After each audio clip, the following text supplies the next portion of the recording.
Hey, Stalker. Tired from a long journey, I assume? Why not sit here and rest by the campfire? Kick back for a bit, have something to eat, and share some stories with the guys. You've undoubtedly seen a lot in your wandering. Okay, so I have a story. Not sure if it is paranormal, but freaked me out. Live in Arizona. Went camping with some work friends in Sedona area. Near river, wooded area. One friend has speech issues. Had some rhoticism issues, couldn't say our sounds says very well anyway, went. It camping in a remote area. Set up camp near river since it was before mosquito season.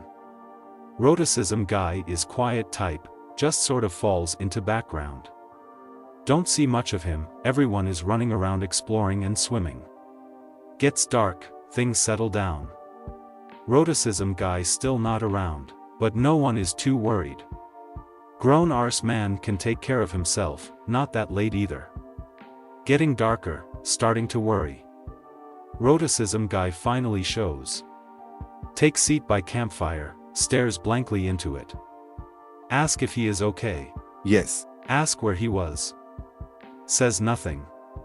He has always been aloof and quiet, so just let it go. He's back, safe, that is all that matters. Start having fun with other friends again.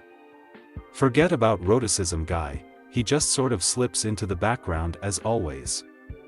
Go to bed, rhoticism guy and few others stay up. Felt good going to bed, but couldn't fall asleep. Got more and more restless, drifting in and out. Kind of have to piss, thought maybe that would help me sleep. Get out of tent. Rhoticism guy still in his exact spot, barely able to see him from the burned down coals. Nearly sheet myself, creepy as duck.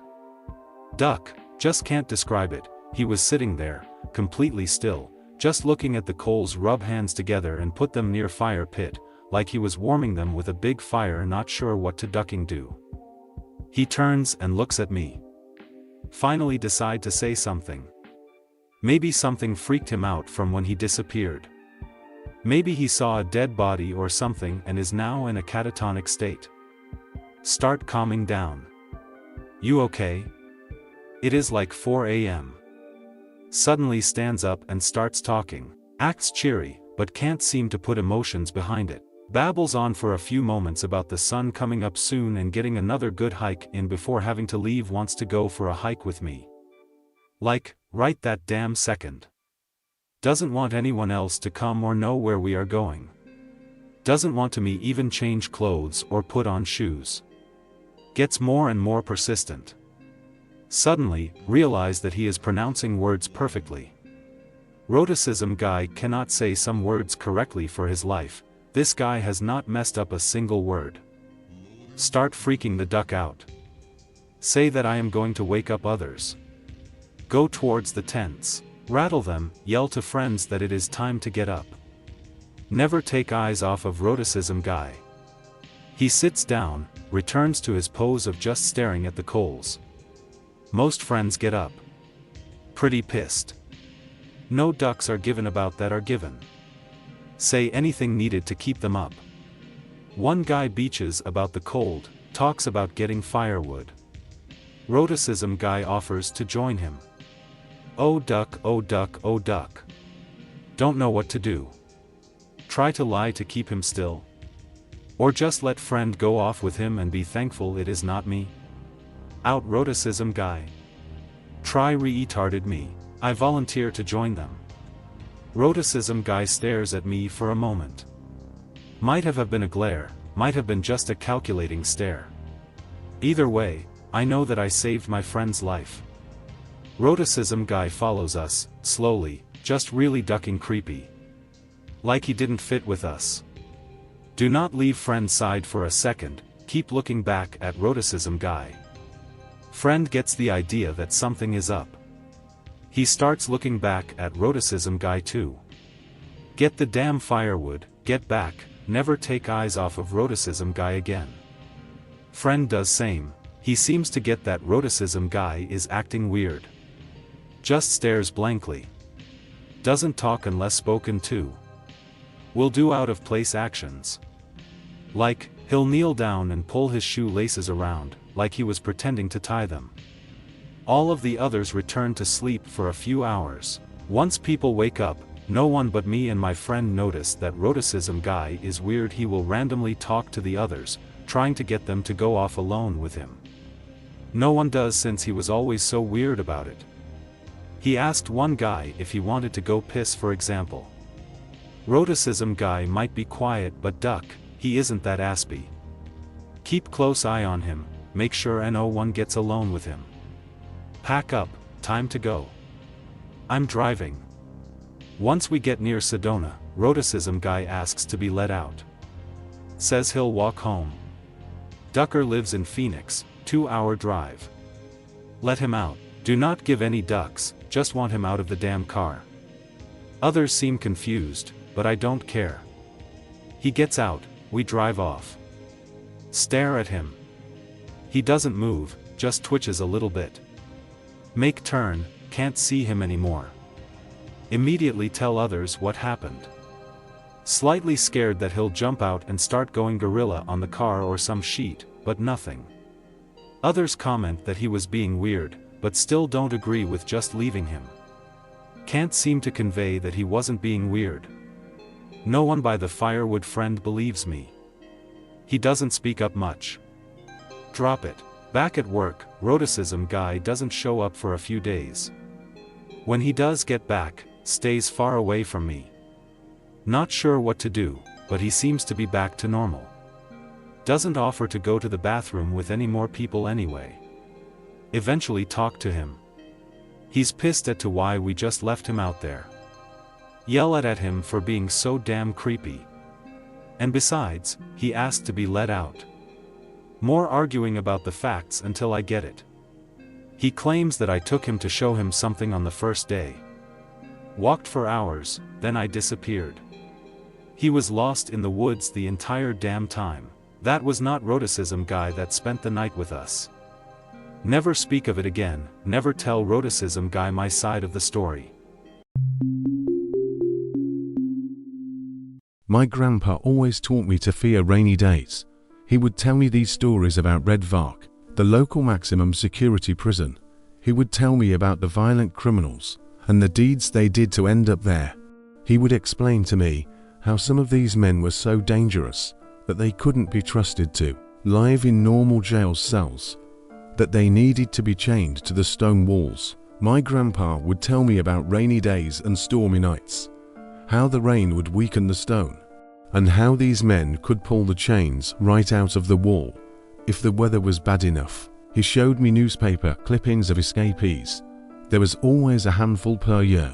He would tell me that, to a T, the prison breaks always coincided with rainy weather. Most escapees would flee to the surrounding neighborhoods. They would try to hide in people's garages and basements, under their porches, waiting for the rain to pass. Sometimes the men would break into the houses. Sometimes the men would do unspeakable things to people residing in those houses. We lived only about 8 miles from Red Vark, and on rainy days, my grandpa would remind me of this. My grandpa would tell me that on rainy days it was best to just stay in my room, to lock my door, to put some music on low, grab a comic book, and get my head somewhere else. He even taught me how to turn my closet into a fortress of solitude. We threw a blanket and a couple of pillows in there. I had a few posters of superheroes on the closet wall. I kept a box of comic books and baseball cards in one corner, and a metallic footlocker filled with junk food and cassette tapes in the other. My grandpa would encourage me to get in the closet when it rained, especially when it stormed. I would sit in there, listening to my Walkman. I would finger through comic books. I would bundle myself up against the pillows and drift to sleep. I felt safe in my closet, and I enjoyed the hours that I would spend there on rainy days. He would tell me that most of the time during escapes, the convicts would usually only hurt people they happened to come across. If they broke into a home to avoid police, and there was a family sitting around the TV in the living room, they would strike. He would tell me that if a Red Vark prisoner escaped, and if they came to our neighborhood, and if they broke into our house, that as long as I stayed in my closet, I'd be okay. It would be possible for a convict to find me and hurt me. But as long as I stayed in my closet fort, I would be as safe as anyone in town. I would remind myself of this on rainy days. I would sit in my closet and think about it, and it would make me feel safe. My grandpa disappeared. One June, I lived with him alone. My parents had died years earlier. My grandpa disappeared, and I was afraid to call the police. I knew if something happened to my grandpa, the police would take me away and force me to live in a home. I didn't want to live in a home. I had a home. I kept his disappearance to myself for over a week. I would walk myself to school. I knew where Grandpa kept emergency cash, and so I would take a little here and there to the corner bodega and buy some milk and sandwich meats one day. About 8 days after his disappearance, they let us out of school early. Storm of the century, they said. Thunder and lightning and heavy rain all night. The rain was so heavy that night, the local streets flooded over. On the walk home from school, the water was up to my ankles. By 9 o'clock the water was coming up to people's knees. I got home, climbed into my little hiding space, and covered myself in a blanket. Thunder clapped outside. I was very afraid. The storm itself unsettled me. But thinking about Red Vark and how easy it would be to escape during a storm, this terrified me. We lost power after a little while. I sat in the closet in darkness. I turned to my Walkman for solace. After a few hours, the music started to stutter. After a few more minutes it stopped altogether. Batteries, dead as doornails. I continued to sit in silence. The power hadn't come back on yet. The darkness and silence enveloped me. Then the silence was broken by a scratching noise some distance away. I ignored it at first, but it grew louder and more insistent. Finally, I reluctantly left the safety of my fort.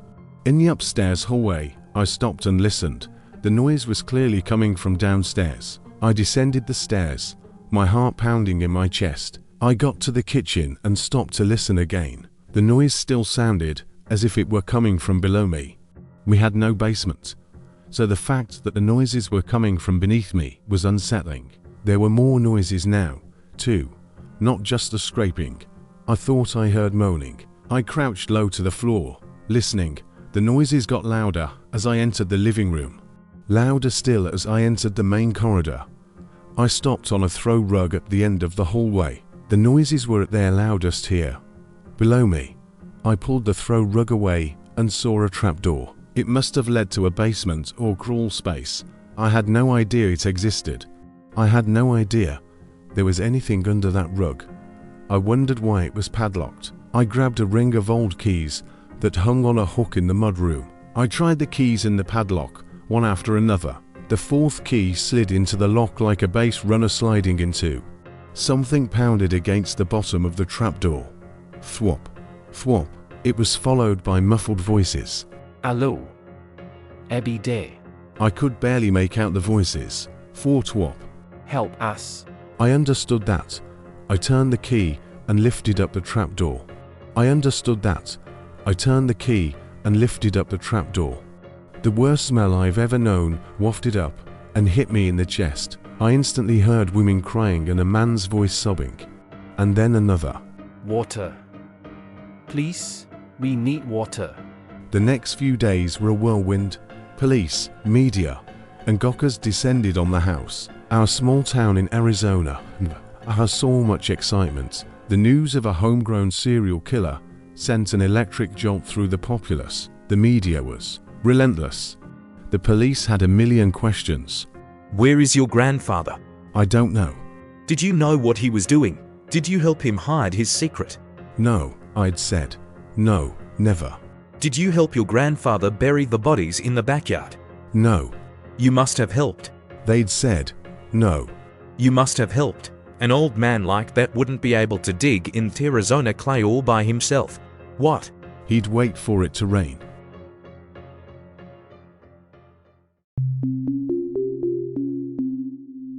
I used to have this blank theatre mask that I put on while standing in front of people's houses in the middle of the night. Never saying or doing anything except trying to get eye contact with the people who were up at that time.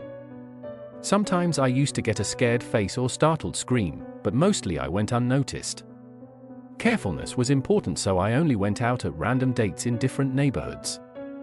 The thing is, this one time a guy actually came out to meet me. I was going to run away, but when he opened the door he just stood there looking me in the eyes. It became a game of chicken, but I didn't budge. He seemed delighted that I stayed, and took a step to the side, signaling to me that I could come in if I wished. However, I had noticed that he wasn't wearing any form of nightly attires, he was fully clothed, shoes included. The thought hit me that maybe he didn't live there. So I ran, and once I came home I got rid of my mask. I still can't forget what he shouted at me as I ran. Why are you leaving? Aren't we the same?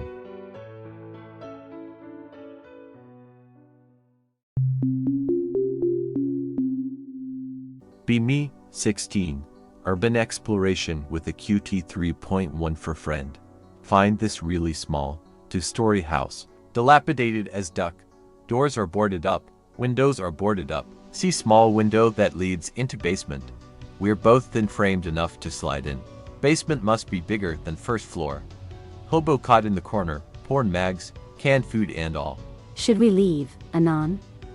I don't want to get hobo knifed. Cot is covered in dust. Everything is covered in dust. No, I think we're good. Initiate flashlights. Basement is creepy, but otherwise empty and smells like rancid sheet. Literal bucket of sheet. Flies and mold and disgusting. I almost vomit.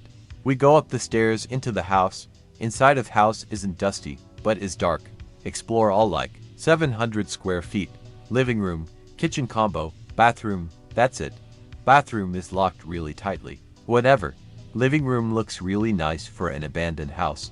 Kinda creepy, to be honest. Feel like someone's watching us. Go upstairs. Anon, can we go? I want to see the rest of the place, then we can leave. Promise. Upstairs is 2 bedrooms and a bathroom. Weird, rotten kinda smell. Open first bedroom door. Completely empty. Open second bedroom. Also empty but has big stains on carpet and ripped up wallpaper. We open bathroom door together. Olfactory sensory overload. Dead. Skinned squirrels and cats all over counter. Small skinned dog in toilet. Dried blood all over floor. Bundle of cloth in bathtub. Morbid curiosity is taking over. 4 red spots in cloth about 2 inches wide each. Hand shaking as I reach for the end of the cloth. Anon, please, can we go? Move the cloth. Dead blonde girl with smeared makeup, eyes wide open, mouth is gagged. Friend screams, I scream. We run down the hall. Notice bedroom door is closed. I didn't close any of these doors. Run down the stairs. Friend is still screaming. Previously locked bathroom door is open. See knives and such in there. And a chair facing the door. Another bolt of cloth in that tub. Bathroom door slams shut. Friend screams louder. Head straight for the basement to leave. I hear her leave. Can't move. Too scared. House is completely silent. Hear door upstairs creaking. Fear paralysis gone. Run to the basement. Climb out tiny window. Friend is there, crying and shaking. We're just outside the window. Suddenly hear bam bam bam. I jump.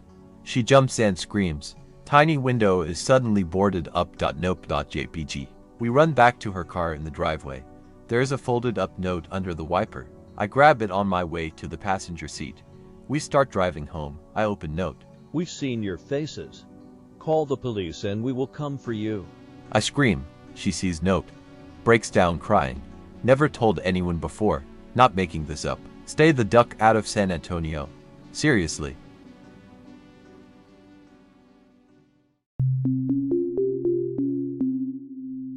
Married. Wife's sister is married too. Her and her husband have a 12-year-old boy and 8-year-old girl. Girl is playing in the backyard with her brother. Brother goes inside to get them drinks. Sister vanishes by the time he comes back outside. Family goes nuts. She is missing for 2 days. Spend 2 sleepless days helping them search for her in the woods and fields behind their house. Suddenly shows up outside the house. Wife happened to be there at the time. Calls everyone to get them home. Her family takes her to the filthy, stinks, a little weak but otherwise okay. She doesn't remember where she was. Bring her home after a couple days. Of course her family clings to her the next week or so. Eventually things go more or less back to normal. Girl is all little off though. Very clingy to her mom. attention figuring she is just upset after all that happens. No one really pays attention. After about 4 weeks of her being back, her mom collapses on her way to work. They take her to the ER. Doctor says she is extremely fatigued. She said everything was pretty normal. She slept a lot and ate right. Spends a night in the hospital and is released, collapses again, this time at work. Spends more time in the hospital. Doctor says she might need to take some time off work. She agrees. Her and her husband decide to take a vacation. Ask if we could keep the kids for a couple weeks while they were away. Of course. For course. Her mom is really reluctant to leave the girl. Not surprising given what happened. Kind of weird about it though. In tears says they are dropping them off with us. Just over the girl though. The boy is already upstairs playing Xbox. Don't think much of it.